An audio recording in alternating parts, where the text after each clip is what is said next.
Kolkata TV ডিজিটালে আপনাদের স্বাগত জানাই। আমি দেবজ্যোতি। প্রতিদিনের প্রত্যেকটি খবরের গুরুত্বপূর্ণ আপডেট পেতে কলকাতা টিভির পাশাপাশি কলকাতা টিভি ডিজিটালে চোখ রাখুন। 26-এর বিধানসভা নির্বাচন আর কয়েকদিন বাকি। তার আগে জাতীয় নির্বাচন কমিশন 12টি রাজ্যের পাশাপাশি পশ্চিমবঙ্গেও এসআইআর প্রক্রিয়া চালিয়ে যাচ্ছেন। সেই এসআইআর প্রক্রিয়া এখন কার্যত নাভিশ্বাস উঠেছে এখানকার সাধারণ মানুষের পাশাপাশি সমাজের বিশিষ্ট জনদের।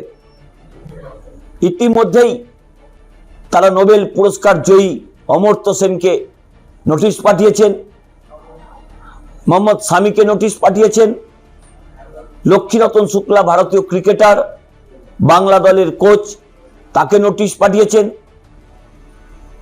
পাঠিয়েছেন আরো বেশ কয়েকজন বিশিষ্ট ব্যক্তিকে। তার পাশাপাশি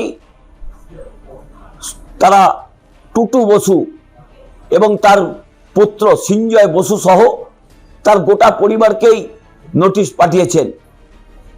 এই টুটু বসুর পরিবার পূর্ববঙ্গ থেকে এসেছেন, এ রাজ্যে বহু বছর ধরে রয়েছেন। ভারতবর্ষের একমাত্র জাতীয় ক্লাব তার গুরুত্বপূর্ণ পদে রয়েছেন স্বপন সাধন বসু। তিনি ক্রীড়া জগতের অত্যন্ত পরিচিত একজন ব্যক্তিত্ব, পাশাপাশি তিনি একজন বিশিষ্ট উদ্যোগপতি। সেই 90 ঊর্ধ্ব স্বপন সাধন বসু অর্থাৎ টুটু বসুকেও জাতীয় নির্বাচন কমিশন ছাড়েননি।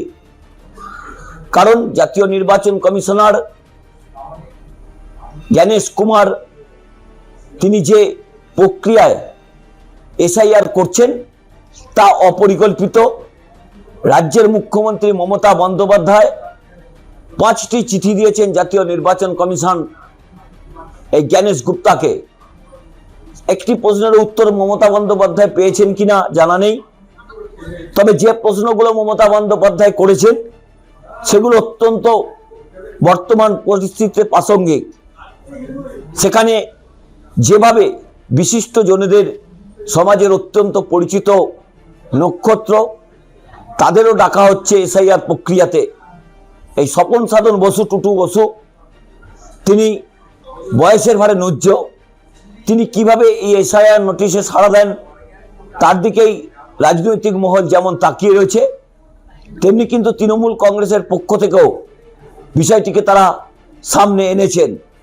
কারণ এই এসআইআর করতে যেয়ে শুধুমাত্র সাধারণ মানুষের প্রাণ যায়নি, গেছে বহু বিএলও, এছাড়াও বিএলও টুরা বারবার তারা আক্রান্ত হয়েছেন।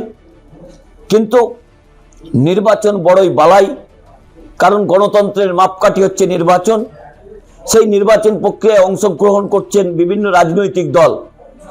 ভারতীয় জনতা পার্টি তাদের বিএলও 2 পর্যন্ত নিয়োগ করতে পারেননি। 54% জায়গাতে তারা বিএলও 2 নিয়োগ করেছেন। সেই জায়গাতে গত কয়েকদিন ধরেই যে এসআইআর এর তালিকা সামনে আসছে, যেসব মানুষদের এসআইআর এর জন্য নথিপত্র নিয়ে ডাকা হচ্ছে তারা অনেকে 70, 80, 90 বছরের বয়স। কিন্তু তারা কিভাবে যাবেন? অমর্ত্য সেনের ক্ষেত্রে যখন দেখেছে জাতীয় নির্বাচন কমিশন যে তারা ত্রিপাক্ষিক চাপে পড়ে যাচ্ছেন, তখন তার বাড়িতে লোক পাঠিয়েছিলেন। কিন্তু এই স্বপন সাধন বসু ওরফে টুটু বসু তিনিও বয়সে প্রায় অমর্ত্য সেনের বয়সেই, কিন্তু তার বাড়িতে এখনো পর্যন্ত কোনো ব্যবস্থা নেওয়া হয়নি ইলেকশন কমিশনের পক্ষ থেকে লোক পাঠানো হবে কিনা। তাই প্রশ্ন উঠছে, এই বাংলার মানুষের নরক জীবনের যন্ত্রণা আর কতদিন এই জাতীয় নির্বাচন কমিশন বজায় রাখবে তা নিয়ে যথেষ্ট প্রশ্ন উঠছে।